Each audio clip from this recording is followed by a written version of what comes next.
bon, merci au comité d'organisation, Dr Farfer, Dr Béji de m'avoir invité pour parler. Alors, initialement, c'était le nodule et donc on a rajouté l'asthme.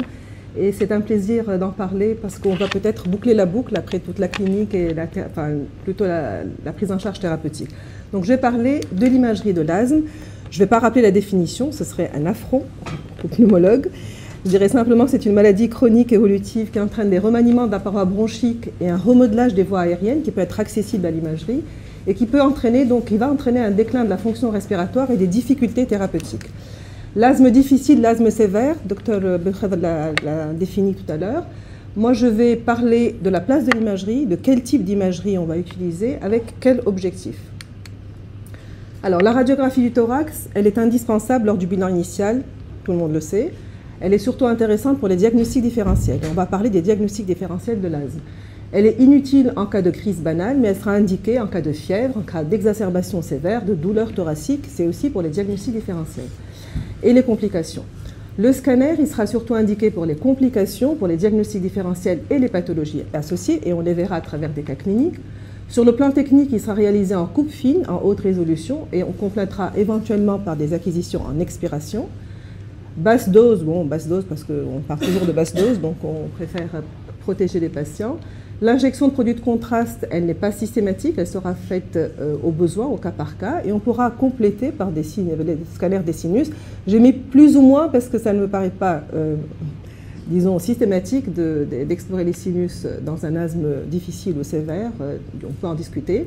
Et puis il y a beaucoup de travaux de recherche, on en parlera également, pour l'étude du remodelage bronchique au scanner et en IRM également par l'étude de la cartographie de ventilation pour identifier des phénotypes d'asthme et également permettre d'anticiper leur réponse au traitement. Alors la radiographie du thorax, elle peut ne pas montrer grand-chose, comme c'est le cas ici, n'est-ce pas? Donc on va interpréter presque comme normal. Celle-ci, par contre, si on fait attention, on va voir un syndrome bronchique, d'ailleurs je vais agrandir, je pense, et je vais vous montrer quand même un épaississement des parois bronchiques chez un asthmatique et peut-être même des images exactement de dilatation de bronches. Alors, oui, exactement, une opacité alvéolaire, donc j'avais agrandi sur le syndrome bronchique. Et puis on peut avoir également des signes de retentissement sur le corps droit avec une pointe sus-diaphragmatique et surtout un arc moyen gauche convexe qui témoigne donc de l'installation d'une hypertension pulmonaire. Elle peut montrer plus de choses. Dans le cas d'une crise d'asthme aiguë grave, j'imagine que vous avez parfaitement vu le pneumomédiastin avec cette clarté qui longe le médiastin, le signe du diaphragme continu et puis l'emphysème pariétal qui s'étend à la région cervicale et thoracique. Donc c'était une complication d'une crise d'asthme sévère avec un pneumomédiastin qui était bien visible au scanner avec ce très joli, enfin entre guillemets, hein, les radiologues quand on dit joli, c'est pas forcément bon pour le malade. Donc il y a des images aériques qui longent donc les structures médiastinales et qui dissèquent donc la graisse médiastinale. Alors en dehors du contexte d'urgence, devant un asthme difficile à traiter ou sévère, quel est l'intérêt de l'imagerie? C'est d'abord de savoir s'il s'agit réellement d'un asthme, donc identifier les diagnostics différentiels, les pathologies associées qui expliquent le fait qu'on a du mal à contrôler ce patient, et éventuellement les comorbidités susceptibles d'être traitées donc, avec l'asthme et qui permettent d'équilibrer plus facilement le traitement. Alors avant de voir ces différentes situations, je voudrais rappeler la sémiologie élémentaire de l'asthme en TDM. Alors qu'est-ce qu'on va voir en TDM quand on fait un scanner chez un asthmatique? On va voir des anomalies des voies aériennes proximales sous la forme d'un épaississement pariétal bronchique qui peut réduire la lumière bronchique et qui est corrélé à la sévérité de l'asthme, des impactions mucoïdes, donc un comblement des bronches, des dilatations de bronches qui sont associées à l'ancienneté de l'asthme, donc ça se voit dans les asthmes vieillis, 31 à 77% de la population asthmatique. Un aspect en mosaïque du parenchyme pulmonaire, ça veut dire quoi? Ça veut dire que c'est une alternance de zones hypodenses que vous voyez ici et de zones de densité normale, que parfois les jeunes ont du mal à identifier et ils concluent parfois à un verre dépoli. Ce n'est pas un verre dépoli, donc les zones pathologiques ce sont celles-là, et celles-là ce sont les zones normales où il y a une redistribution vasculaire parce qu'il y a une hypovascularisation ici, parce qu'il y a une bronchoconstriction. Donc cet aspect en mosaïque, il va être corrélé en fait ou complété si on veut par une acquisition en expiration qui va bien montrer ce piégeage expiratoire. Donc aspect en mosaïque, coupe en expiration pour donc identifier ce piégeage expiratoire. Les micronodules centrolobulaires, on peut en voir, ça peut être inflammatoire quand ils ne sont pas importants. Quand ils sont importants, eh ben, il faut chercher une surinfection ou un diagnostic alternatif comme une PHS. Le parenchyme pulmonaire, des atelectasies en bande, quelques hyperdensités en verre dépoli, et puis on vérifiera systématiquement l'existence d'une hernie hiatale qui peut être traitée, qui peut améliorer, disons, la tolérance clinique. Alors, un exemple d'une sémiologie classique d'asthme chez un patient de 43 ans où on voit, regardez ici, l'épaississement très important des parois bronchiques avec un comblement de la lumière bronchique que vous voyez ici. Ici, on voit des petites choses en plus, comme des micronodules. Là, on a mipé. Alors, ça veut dire quoi, mipé? Ça veut dire qu'on additionne, on fait une sommation des coupes pour bien voir des petites choses. Et quand on mipe, on voit ces petits micronodules ici, qui réalisent parfois un aspect d'arbre en bourgeon. Donc, épaississement pariétal bronchique, comblement des lumières bronchiques et bronchiolite, mais qui est une bronchiolite qui n'est pas très importante. Quand elle s'associe à des nodules acinaires ou un comblement alvéolaire, on va évoquer la surinfection associée. Alors, une dame de 50 ans, asthme sévère non contrôlé, qui avait une intolérance à l'aspirine, une hyperéosinophilie sanguine à 1500 par mm3, pas grand-chose sur la radiographie du thorax. Au scanner, une acquisition en inspiration qui montre, alors ça peut être très subtil, l'aspect en mosaïque, je ne sais pas si vous avez vu un aspect un petit peu hétérogène du parenchyme pulmonaire. C'est net, super. Je peux rentrer. Les parois bronchiques sont épaissies, et puis le piégeage évident sur l'acquisition en expiration qui montre bien donc ce piégeage. Donc ne pas hésiter à le faire, on le dit souvent, il faut regarder les images derrière la console pour compléter cette acquisition en expiration.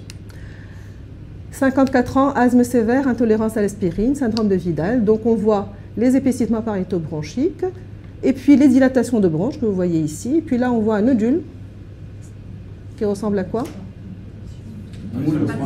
Voilà, une bronchocèle, effectivement. Alors, quand la lumière bronchique est de calibre normal, on parle d'impaction mucoïde, mais quand la lumière bronchique est dilatée, comblée, on parlera de bronchocèle, donc dilatation de bronche, épaississement pariétal bronchique et bronchocèle chez ce patient.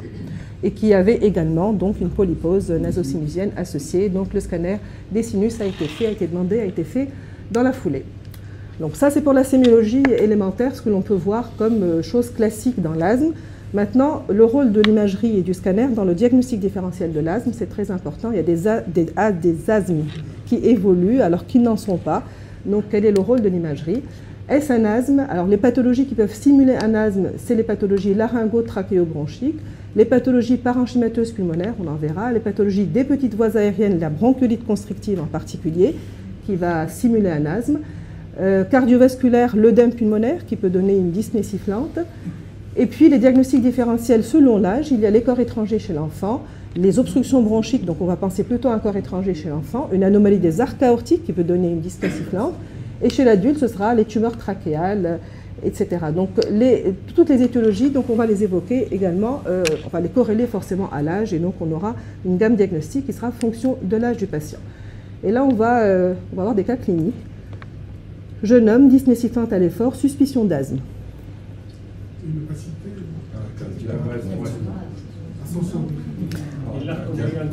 Ok, il y a une opacité paracardiaque droite. À part ça, un arc moyen gauche qui est un peu convexe. Voilà, on ne voit pas la crosse aortique. Le plus important, c'est qu'on ne voit pas le bouton aortique, et le bouton aortique est à droite, effectivement. D'accord. Ok, donc le bouton aortique était effectivement à droite, avec une artère sous-clavière gauche rétro-œsophagienne qui était responsable de la compression de la trachée, qui était responsable de la symptomatologie du patient. C'était un jeune homme, donc on l'a découvert qu'à cet âge-là, mais ça peut arriver, on le voit souvent, des anomalies des arcs aortiques qu'on découvre à l'âge adulte.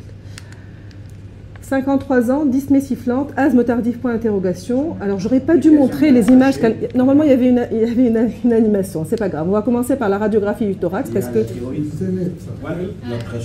la trachée. Parce qu'en fait, on dit souvent que la trachée, elle est oubliée de la radiographie du thorax. On la regarde pas. C'est le cas. Exactement.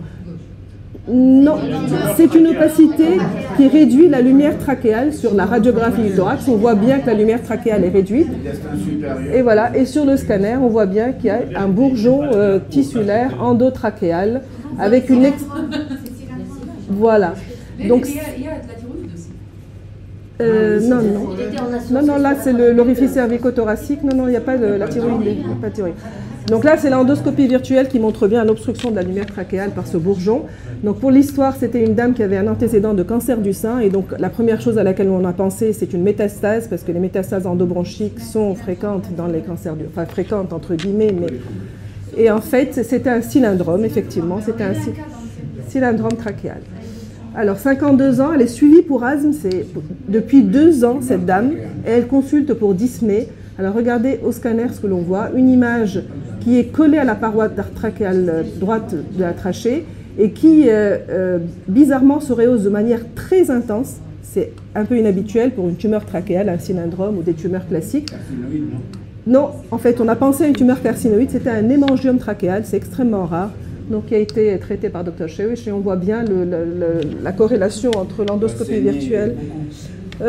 Non, pas vraiment. Non, c'est pas comme la tumeur carcinoïde, mais c'est impressionnant la prise de contraste. Non, non, c'est un hémangiome trachéal. Mais juste, je l'ai mis parce qu'en fait, elle avait réellement un asthme depuis 2 ans qui a complètement guéri après la résection de cette tumeur. Complètement. Donc, elle n'avait plus aucune symptomatologie. C'est pas un asthme. Exactement. Non, ça a été pris pour un asthme. Le problème de tumeur trachéale, c'est nous qui faisons le plus les erreurs. Les ORL ne dépassent jamais les cordes vocales quand ils font leur endoscopie. Et nous, quand on arrive aux cordes vocales, on est tellement content qu'on pousse. Donc, ce qui fait que les tumeurs du tiers supérieur de la trachée, on peut passer à côté. C'est pour ça qu'en remontant, il faut faire très très attention. C'est l'expérience qui parle. C'est l'expérience. Alors, autre étiologie de, entre guillemets, asthme tardif, dyspnée sifflante depuis 3 ans. Donc, elle était vraiment suivie pour ça, aggravée. Et dans les antécédents, on avait retrouvé une intubation en période néonatale. C'était une sténose trachéale sous-glottique qui était assez importante, donc qui a été traitée elle aussi. Donc ça, ce sont les diagnostics différentiels de l'asthme. Oui, elle avait un collapsus du lobe moyen avec... bon, elle était infectée, elle avait un comblement alvéolaire également. D'accord ? 68 ans, effectivement, dyspnée sifflante avec orthopnée, donc OAP, avec l'épaississement péribronchovasculaire. Regardez comme il réduit la lumière des bronches et qui explique donc ce piégeage expiratoire, ce poumon très joli, entre guillemets, toujours, en mosaïque. Non, c'est des sécrétions. C'est des sécrétions. Et donc, on voit en plus l'épaississement septal, quand on regarde bien, on voit l'épaississement septal, les lobules qui sont bien dessinés, qui étaient en rapport avec cet œdème cardiogénique. Voilà. Non, c'est des sécrétions. Oui, on monte et on descend, donc voilà. Et puis parfois, quand on a quelque chose qui comble la trachée, on vous demande au patient de tousser et on le reprend avec une acquisition en basse dose, donc si on a vraiment un doute. Alors ici, 24 ans, antécédent d'infection respiratoire dans l'enfance, c'est un livre de calage. Dyspnée d'effort, sifflement. Exactement. Donc c'est un petit poumon clair unilatéral avec une toute petite artère, on ne la voit même pas, l'artère pulmonaire gauche, d'accord ? Si on avait fait une acquisition en expiration, on aurait vu un piégeage expiratoire manifeste. Et donc, ça peut se manifester également comme un supposé, entre guillemets, asthme tardif en raison de la symptomatologie. Juste pour le rappel, donc, séquelles d'infection bronchopulmonaire virale dans l'enfance avec donc un petit poumon par altération de la croissance et une raréfaction du lit vasculaire, ce qui donne l'hyperclarté radiologique, souvent asymptomatique. Et donc, le tableau scanographique, en fait, c'est exactement ce que j'ai montré. Un petit poumon clair, une petite artère pulmonaire presque invisible et un piégeage expiratoire. Alors là, c'est une pathologie... J'aurais dû faire l'animation, bon, je suis désolée. Jeune femme opérée à l'âge de 13 ans pour un kyste hépatique du poumon. Elle a NAPAT, elle avait une hyperplasie neuro-endocrine et le contrôle a été fait de façon systématique. Donc vous voyez l'acquisition en inspiration et l'acquisition en expiration. L'aspect en mosaïque qu'on voit peut-être un peu moins bien, mais le piégeage expiratoire qui est évident. Et il s'agissait en fait d'une dyspnée. Pour ceux qui connaissent la dyspnée, c'est une hyperplasie idiopathique des cellules neuro-endocrines pulmonaires. C'est une étiologie de bronchiolite qui peut mimer parfaitement un asthme. Donc c'est une hyperplasie des cellules neuroendocrines dans la paroi des bronches qui va entraîner une hypervascularisation et à la longue une fibrose qui entraîne une obstruction des bronches et qui peut entraîner également des nodules intrabronchiques qui évoluent vers des tumeurs carcinoïdes. Donc ça c'est... Ici, on aurait posé le diagnostic différentiel de PHS ou ISA. Alors bon, on avait ça, hein. Hyperplasie. Non, d'accord. Mais par rapport à l'imagerie, je veux dire, oui. on aurait évoqué quoi. Bon, si on avait eu des micronodules en plus. Il n'y a pas des micronodules. Il n'y a pas des micronodules. Non, il y a des... En fait, il y avait un nodule, pas des micronodules d'APHS. D'accord? Donc, gardez en tête, c'était également cette étiologie d'asthme, entre guillemets. Là, c'est une dame de 67 ans qui a une dyspnée avec une toux sèche, IRA sur décompensation cardiaque gauche, et sur le scanner, on a un piégeage expiratoire. Et ce qui attire l'attention, c'est ce collapsus très important de la paroi postérieure de la trachée.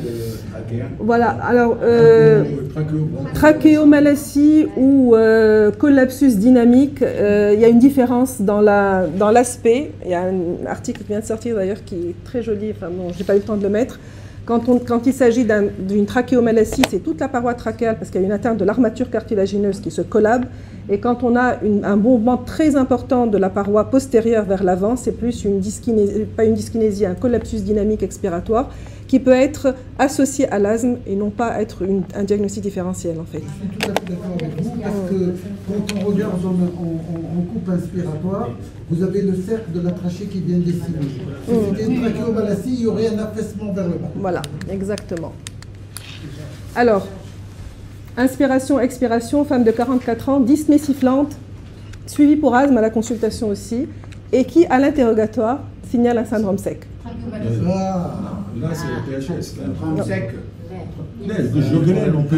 Rouge de graine, effectivement. Mais il n'y a pas de micronodule. Il n'y a franchement que le piégeage expiratoire avec l'épaississement des parois bronchiques qui est important et qui se voit dans le syndrome de Gougerot-Jeghren en fait. C'est un Gougerot-Jeghren compliqué d'une bronchiolite constrictive. D'accord ? Voilà. Alors, asthme et BPCO, overlap. Je vais faire ça. Enfin, le syndrome de chevauchement. Tu peux dire ACOS, ils ont mis ACO, vous savez pourquoi? Tout simplement pour faire l'étude clinique sur le produit de GSK qui avait des corticoïdes inhalés. Quand ils ont enlevé, ils ont mis uniquement ACO. Donc on mettait tout le monde dans le lot pour éviter le terme syndrome. Maintenant qu'ils ont réglé le problème de GSK et le problème de Novartis, ils ont éliminé l'ACOS. D'accord. Ça, je ne peux pas le comprendre. Je peux pas le savoir. Tu as compris, mais en fait, il existe le syndrome de chevauchement. D'accord. Juste pour dire que le trouble ventilatoire obstructif fixé, il est possible dans l'asthme sévère, et en même temps, une réversibilité du trouble ventilatoire, une hyperréactivité bronchique sont également possibles dans la BPCO. Donc, pour faire la différence, en fait, en TDM, qu'est-ce qu'on peut apporter comme élément sémiologique pour identifier ce syndrome? C'est que l'emphysème est moins étendu dans ce syndrome et l'épaississement pariétal bronchique est plus important comparé à l'asthme. Donc un exemple, bon, mais franchement, il n'avait pas fait le scanner pour ça, mais c'était juste pour vous montrer qu'en plus, il avait une dilatation du tronc de l'artère pulmonaire, donc une hypertension pulmonaire qui commençait à s'installer, et l'emphysème et l'épaississement pariétal bronchique. Alors, on arrive aux pathologies associées. Alors, les pathologies associées à l'asthme, donc l'asthme peut s'intégrer dans le cas d'une maladie définie, la granulomatose éosinophilique avec polyangéite ou Sjogren-Strauss, la pneumopathie chronique à éosinophile et la BPA. Et ces formes associées de l'asthme ont souvent un aspect en imagerie différent de l'asthme simple, et le fait de les identifier permet de moduler le traitement et prendre en charge correctement les patients. Donc quelques exemples sous la forme de cas cliniques: une femme de 52 ans, asthme mal équilibré, dyspnée, fièvre, hyperéosinophilie sanguine, condensation parenchymateuse vert dépoli. Si je vous dis que c'est labile, vous allez dire forcément que c'est une granulomatose éosinophilique avec polyangéite, d'accord? Donc association d'asthme grave, d'hyperéosinophilie, de vascularite nécrosante qui donne ces aspects de condensation de verre dépoli migrateur avec des P en K positifs, donc de croix. Donc pour les critères diagnostiques, 4 sur les 6 critères de l'ACR, donc entre les 6, donc 4 pour poser le diagnostic, et la présence de P en K, même si elle n'est pas obligatoire, est fortement évocatrice. Si on revient au même patient, rien que la première plaque, part de la polyangéite, on peut évoquer la pneumonie eosinophile, le caractère. Je vais y arriver. Le diagnostic différentiel, c'est pas dans ce que vous avez donné à... Alors, il y a une petite différence dans la pneumonie plus périphérique, l'autre. Là, ça respecte... C'est la pire. Okay. Et le Carrington, il donne c'est moins dense. On va je montre un exemple. Alors, quand on a... le verre dépoli, les condensations hétérogènes, c'est quand même des diagnostics différentiels qui sont nombreux. Hein. Il n'y a rien de spécifique. Hein. Celle-là, elle peut ressembler à la précédente, sauf que c'était une simple surinfection. Donc, pour dire que... voilà, donc on n'est pas spécifique et il faut intégrer l'ensemble dans la présentation clinique et la biologie avec une CRP. Alors, celle-là, vous allez reconnaître une pneumonie chronique à eosinophile sur la présentation périphérique et la prédominance lobaire supérieure chez ce patient qui avait une hypereosinophilie sanguine à 4000, un LBA hypercellulaire avec hypereosinophilie. Donc là, c'est une pathologie associée à un asthme qui peut être traitée pour équilibrer cet asthme. Donc je vais passer sur ça parce que je crois qu'on n'a plus beaucoup de temps. Non, vas-y, prends ton temps. Alors, c'est intéressant. Donc sur le scanner, ça se présente sous la forme d'opacité alvéolaire, périphérique, lobaire supérieur et le caractère idiopathique, il est donc posé sur l'ensemble des éléments qui permettent d'éliminer justement les autres diagnostics. Et c'est l'image qu'on appelle en négatif de l'OAP, donc à l'inverse de l'OAP qui donne un aspect en aile de papillon. Alors, 53 ans, tabagique, là vous allez forcément reconnaître, tabagique à 20 paquets années, dyspnée sifflante depuis 25 ans, traité pour asthme, trouble ventilateur obstructif léger non réversible, Donc sur la radiographie du thorax, on voit une opacité qui est systématisée, qui est en rapport avec un trouble ventilatoire, un collapsus. Sur le scanner, on voit les dilatations de bronches très importantes, le collapsus qui est traversé par un bronchogramme comblé et surtout hyperdense. Et c'est ça qui évoque l'aspergillose bronchopulmonaire allergique, qui est une réaction d'hypersensibilité à un antigène aspergillaire qui entraîne un comblement des voies aériennes souvent dilatées avec du mucus qui est hyperdense au scanner et c'est ce qui évoque le diagnostic. Donc en pratique, c'est les critères de Patterson, je ne vous les rappelle pas, vous les connaissez, qui sont les plus utilisés. Et pour retenir le diagnostic, il faut 7 critères majeurs ou 6 critères majeurs et un critère mineur donc pour retenir la BPA. Donc au scanner, on va avoir des bronchectasies, des impactions mucoïdes, des bronchocèles, des DDB proximales, comme vous aviez dit, des condensations parenchymateuses, des nodules également. Et le signe qui est très spécifique, c'est cette hyperdensité au sein de ce comblement alvéolaire. Il est spécifique, mais il est peu sensible. Donc, alors pour terminer, l'imagerie quantitative de l'asthme, donc après le diagnostic différentiel et pathologies associées. L'imagerie quantitative de l'asthme, c'est quelque chose dont on parle de plus en plus. Ça permet en fait d'étudier le remodelage bronchique, qui est une hypertrophie et une hyperplasie du muscle lisse bronchique, qui entraîne un épaississement de la membrane basale avec l'apparition d'une fibrose sous-épithéliale. Ce remodelage bronchique qui va aboutir à une néoangiogénèse et en fin de compte, ça va finir par fibroser. C'est ce qui explique en fait à la longue que la réponse au traitement soit un peu compliquée. Donc cet épaississement pariétal bronchique et ce remodelage bronchique sont corrélés à la sévérité de l'asthme et maintenant avec les progrès technologiques, on arrive à développer des logiciels pour mesurer cet épaississement pariétal bronchique, faire le ratio entre le diamètre et cet épaississement pariétal bronchique et ce remodelage bronchique il participe donc au phénotypage de l'asthme et ça peut être un outil d'évaluation thérapeutique. Donc on va faire ça par les reconstructions 3D, par les mesures de l'épaississement. Donc ça, j'ai emprunté ça bien sûr à la littérature, on ne peut pas le faire chez nous, mais ce sont donc des logiciels qui permettent d'extraire la bronche en étant strictement perpendiculaire pour ne pas fausser la mesure de l'épaisseur bronchique et de mesurer donc ce rapport entre le diamètre externe et l'épaississement pariétal bronchique. Ce qu'on peut faire également, c'est étudier les voies aériennes distales en quantifiant le piégeage expiratoire. Et ça aussi, c'est très intéressant, en faisant une cartographie des zones de piégeage et en quantifiant donc de manière objective ce piégeage pour le corréler également à l'EFR. Alors vous allez dire c'est irradiant par rapport à l'EFR qui est un examen qui n'est pas... Alors on peut faire des basses doses, etc. Ça reste du domaine de la recherche. On sait que le piégeage est beaucoup plus étendu chez les patients asthmatiques non contrôlés et au cours d'une exacerbation comparativement avec les patients avec asthme contrôlé. Et les voies de recherche, pour terminer, c'est ce qu'on fait en IRM. Donc pour ne pas irradier le patient, c'est la cartographie de ventilation à l'hélium ou à l'oxygène pour pouvoir justement quantifier ce piégeage expiratoire, pour pouvoir phénotyper l'asthme par l'étude à la fois en définitive de la morphométrie des voies aériennes, mais également en TDM, mais également de l'étendue du piégeage en IRM. Voilà, donc pour conclure, l'imagerie est indispensable pour tout asthme difficile et sévère. Le scanner est bien entendu bien supérieur à la radiographie de thorax. Il est très important d'identifier les diagnostics différentiels, en particulier les tumeurs endobronchiques chez l'adulte, le corps étranger éventuellement chez l'enfant, les bronchiolites constrictives d'une autre origine, les choses simples comme l'insuffisance cardiaque, et d'identifier également les pathologies associées dont le traitement va améliorer donc bien sûr l'asthme, comme le Churg-Strauss, la pneumonie chronique à eosinophile, et bien sûr les outils quantitatifs restent pour l'instant du domaine de la recherche. Voilà, je termine par cette diapo que vous connaissez certainement, alors lisez-la parce qu'elle est très marrante. Quand je pense à toi, j'ai du mal à respirer, ben ça c'est de l'asthme, alors je t'asthme. Voilà.